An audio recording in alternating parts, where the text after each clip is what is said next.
أعوذ بالله من الشيطان الرجيم.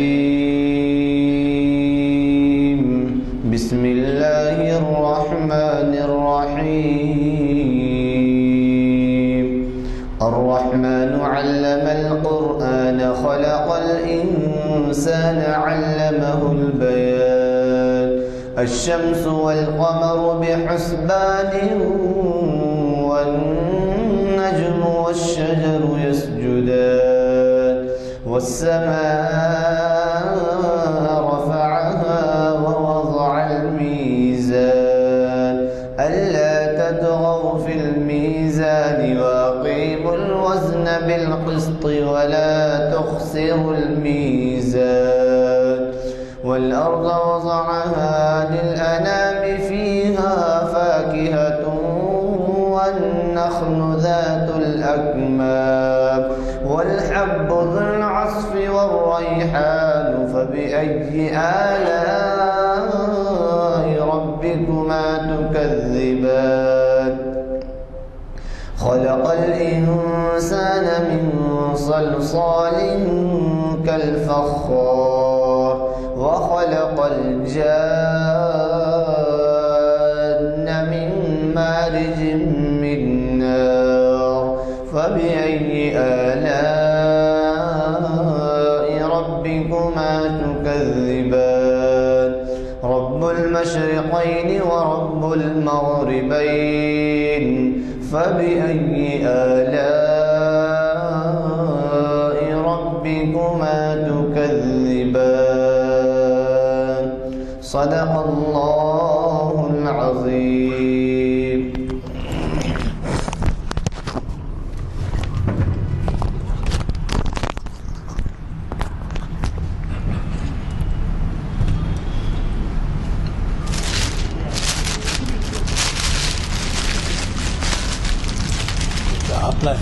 جماعت کے بعد اعلان کیا گیا اور آپ واقف ہیں آج ہمارے درمیان نہ صرف یہ کہ ہماری محافلوں کو پابندی سے اٹینڈ کرنے والے مصلی جناب اسماعیل صاحب کے جوڈیشری سے تعلق رکھتے ہیں اور جج رہ چکے ہیں.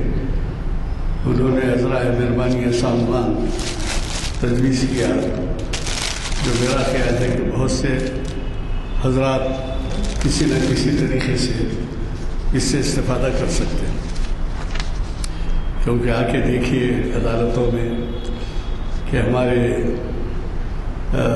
امت کے لوگوں کا کیا حال ہے. خصوصاً فیملی کورٹس میں دیکھیں گے آپ تو کم از کم تجربے کی خاطر آئیے فیملی کورٹ میں تو آپ کو اندازہ ہوگا کہ کس قدر بہتر روی ہے اور قرآنی احکام کا کتنا پامال ہوا ہے. آج انہوں نے بہت ہی غور و فکر کے بعد ایسا عنوان دیا ہے جو ہمارے سب کے لیے دلچسپی کا باعث ہے، اور وہ ہے وراثت قرآن و حدیث کی روشنی میں. یعنی آپ اندازہ لگائیے وراثت کے جھگڑے یہی نہیں کہ ناخواندہ کے درمیان ہیں یا معمولی طبقات کے درمیان ہیں، بلکہ تعلیم یافتہ اور بڑے بڑے لوگ، اور اس میں کیا کیا میں عرض کروں کہ کیٹیگریز جو آتے ہیں، نامور لوگ، ایسے بھی لوگ جو ہے وراثت کے جھگڑوں میں مبتلا ہیں. تو یہ وقت کی بہت اہم ضرورت ہے کہ کم از کم ہمارے لوگوں کو بنیادی معلومات رہیں کہ اللہ تعالیٰ نے قرآن میں، اب بتائیے مجھے کسی مذہب میں اتنے واضح احکام نہیں ہے وراثت کے تعلق سے جتنے کہ اسلام میں. حد یہ ہے کہ تذکرتاً میں عرض کرتے رہوں کہ آپ کو تو معلوم ہے کہ برادران وطن میں یہ رواج قابل تھا کہ اگر شوہر مر جائے تو بیوی کو زندہ جلا دیا جاتا تھا، اور پھر یہ تھا کہ بیٹے اگر کسی شخص کو ایک بیٹا ہوا تو وہ شخص آدھے کا مالک، پھر بیٹا آدھے کا مالک. حالانکہ ابھی وہ دودھ بھی پینے کا قابل نہیں ہے، ابھی دنیا میں والد ہوا ہے.